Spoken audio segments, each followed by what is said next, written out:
നമ്മുടെ ഉറക്കം കളയുന്ന കൊതുകിനെ ഉപയോഗിച്ച് വരുമാന മാർഗം ഉണ്ടാക്കിയെടുത്താലോ? കൊതുകുകളെ ജീവനോടെയോ കൊന്നോ പിടിച്ചു നൽകുന്നവർക്കാണ് പാരിതോഷികം ലഭിക്കുക. ഫിലിപ്പീൻസിലെ ഒരു നഗരത്തിലാണ് കൊതുകിനെ പിടിച്ചു നൽകുന്ന പൗരന്മാർക്ക് പണം നൽകുന്നത്. ജനങ്ങളുടെ നല്ലതിനു വേണ്ടിയാണ് ഇത്തരമൊരു പ്രവൃത്തി ചെയ്യുന്നതെന്നാണ് അധികൃതർ പറയുന്നത്. സെൻട്രൽ മനിലയിലെ മണ്ഡലൂവോങ് നഗരത്തിലെ ബരാച്ചി ഹിൽസ് ഗ്രാമത്തിലാണ് ഇത്തരത്തിലുള്ള വിചിത്രമായ നിയമമുള്ളത്. ഏകദേശം 1,00,000-ലധികം പേരാണ് ഇവിടെ താമസിക്കുന്നത്.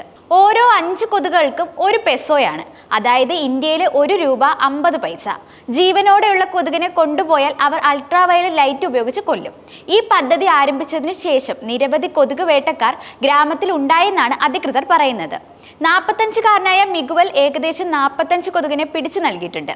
ഈ പ്രതിഫലം തനിക്ക് കോഫി വാങ്ങാനുള്ള പണം നൽകുമെന്നാണ് അയാൾ പറയുന്നത്. ഇത്തരം ഒരു പ്രവൃത്തി തുടങ്ങിയിട്ട് 1 മാസത്തോളം ആയിട്ടുണ്ട്.